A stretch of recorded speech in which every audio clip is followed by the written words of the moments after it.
In today's video, we'll delve into the story of terrified children who called the police to escape their abusive father. I just disciplined my son. I grabbed his shirt and sat him down. Let's get started. Three brothers, terrified for their safety, made a desperate escape to the woods and called the police. The source of their fear was their violent father, whose relentless abuse and unprovoked beatings had tormented them for years. That day, they finally decided they couldn't endure it any longer. When the officers arrived, the brothers began recounting the harrowing details of their daily lives under their father's control. Your dad's in this house? So all you guys are brothers? You're all brothers? Okay. And you live here with your dad in the camper? Yes. Does anybody else live in the camper? No, just us. Just you guys? All right. Obviously, we were told that something happened, like your dad. Yeah. I see marks on your neck. Can we just leave? Like, I don't. So what happened last night? I guess, was there something happened last night or tonight? Yeah, last night, he wanted to wash the top of the camper, so we went there and we washed it. And I'm scared of heights, and there was soap and everything on the floor, so I was scared. I'm like, I'm still washing it, and he got really angry. And he was like, and he came over and he like hit me on the chest like that, and I moved a little bit. I'm like, please don't hit me. I'm scared to be up here. Like I was really scared. I just wanted to go down, but I was still trying to clean it before we went down there. And then he was like, no, I'm trying to tell you good job, and he hit me again. I said, please, thank you, but please don't hit me. And then he kept doing that, and then I got really freaked out because I started like swaying back and forth, and he grabbed me by my neck and he picked me up in the air, and I couldn't breathe, and then he took me and he like swept my feet out and like threw me on the floor. I tried to get up and like leave, and he like grabbed me and pushed me back on the floor and told me I wasn't going anywhere. This morning, he was rubbing my dad's back, and he like grabbed him by his foot and tried to make him like tell a joke or something, and he didn't want to say the joke, and he just kept squeezing his foot, and he was like, I don't care if I break it, and he just kept squeezing his foot, and he couldn't like, he was crying, so he couldn't really make out words. Yeah, I don't think he would appreciate cops being in his property, his space, you know. If we just get our stuff out of He doesn't really have a choice at this particular point in time. All right.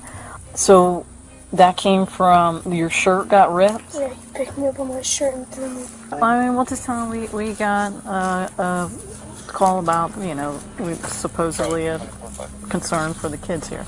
And why did he do that? Because he wouldn't tell a joke. Just because you wouldn't tell a joke? He flipped out. And that's when he grabbed your foot?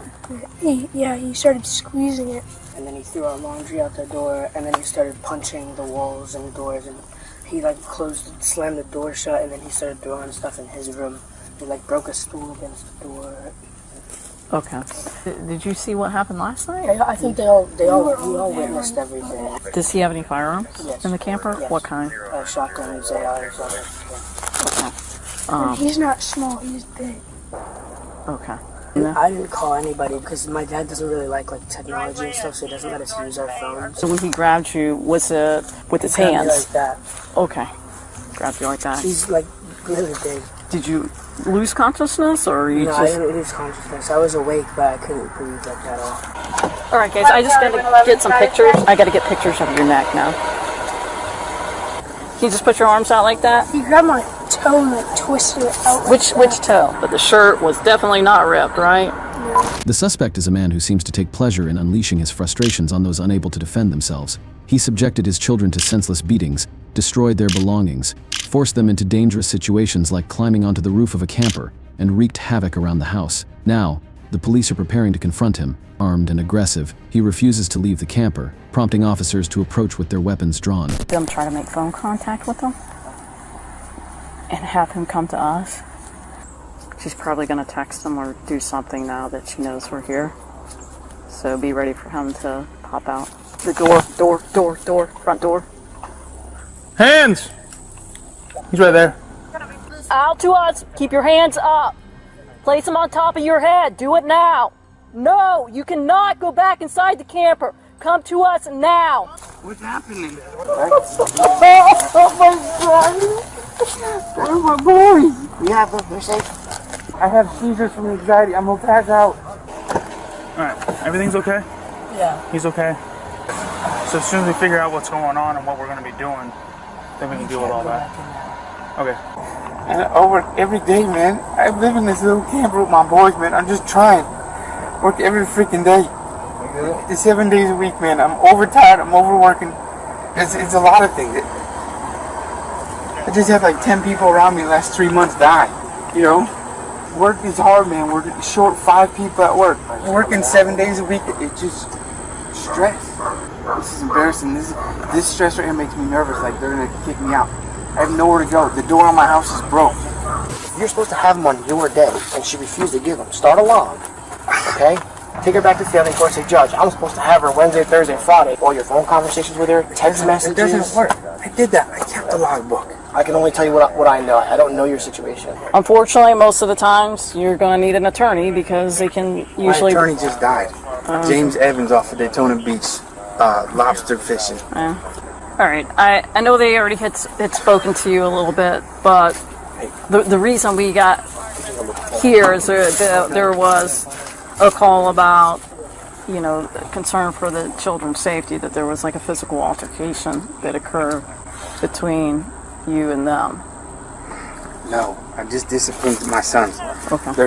What did they do that required discipline? I didn't hear that part. Weren't listening. Weren't listening? What were they told to do? Your hands, I saw that they had some, like, fresh... I do tree work. Tree work? I do tree work. Was it from punching anything in the house? I already answered the same question you're asking. Okay. Who called the cops? The police? I don't even know that right now, who called. So last night, the kid Goes on the on. roof, you said you grabbed his shirt because he was slipping. Was he being disciplined at any point last night on the roof of the camper? He was hyperventilating and about to slip and fall off. And I grabbed the front of his shirt and sat him down quick. We had a gallon of dish soap on the top, cleaned it. It was slippery. If he fell... So how did you get him to sit down? How did you have to do that? I just told you. I didn't really... I grabbed his shirt and sat him down. Flung him down like this or pushing him down? I mean, like, there's a lot of ways that you can put somebody down. I'm just trying to figure out, like... I feel like this is going to be used against me. I feel like I'm doing something wrong. In 2021, the staggering reality of child abuse came to light with approximately 3.9 million reports involving about 7.1 million children made to Child Protective Services. Of these, around 618,000 children were confirmed as victims. Disturbingly, the highest victimization rates were among infants under 1 year old. Physical abuse accounted for roughly 16% of cases, with over 90% of victims harmed by one or both parents. The father in this case seems oblivious to the profound trauma he has inflicted on his sons. I'm just trying to figure out how you say you sat him down. There's a lot of ways, like, we can sit people down. I could push you down. I could just guide you down. I could... Like, sleep, do you put you down? Did my kids call? It had nobody put in as the caller. I don't know, like we said, we were right here as soon as the call came out. And one was sitting on the steps and you pulled him up by his shirt? I already answered these questions 3 times. I feel like you're going to interrogate me and use this against me. So, like I said, I got their side of the story, the children. I spoke to them, right? So, there's always the other side, too. How did his shirt get ripped? Obviously, his shirt is ripped. I don't feel comfortable talking anymore. Okay. All right. Well, then I go based off of, all I can go based off of is how they told me the incident went down. He was sitting behind me on the steps, and I was talking to him. He wasn't listening, and he's been doing that a while. He doesn't listen. Like, right, I asked you a question, and I grabbed his shirt. He was leaning back. I pulled it up, and it was already ripped. It was an old shirt. I pulled him up and said, "Go do the dishes, please.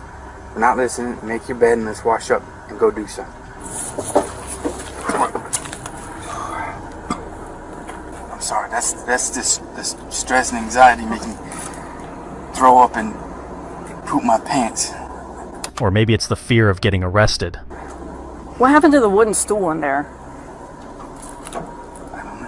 It's like broken. I just trying to... It was broken. It's an old stool. It's an old stool? Oh, okay. I just saw it was on the floor, broken in pieces. So was there anything about a joke? One of them not They all joke around. Saying a joke you wanted them to say? They all joke around. They all joke around? Okay. Can I hug them, please? Can they hug me?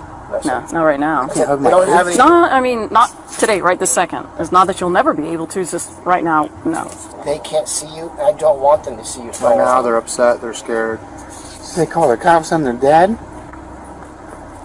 I don't even know who made the call. This is an anonymous caller that came across our office. It can't be anonymous. It was anonymous. The 3 kids were hiding in the woods, and we got here. They said Hiding in the woods? That was the call that came across us. All right. No. You can pull the report, sir. All right. I just got to get photos. We take photos of everybody. Of what? Of just your person. But let's not even play this game, dude. I do tree work.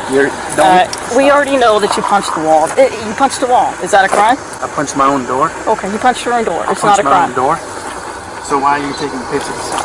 Because it's what we do. We investigate. You stress and make me pass out. You're probably having a seat. Or do better. Breathe in through your nose. You got cool air conditioning blowing on your face there. It's humid out here. It's sticky to bugs. I'm dizzy from the stress. William faced 2 counts of child abuse and received a sentence of 36 months of probation. He was also mandated to undergo a mental health evaluation and complete a DCF parenting program. This wasn't his first offense in 2012. He was charged with child abuse against his then 2-year-old son. In 2015, he was accused of domestic battery for assaulting the same child. If you like the video, please like, subscribe, and share this video with others. See you in the next video.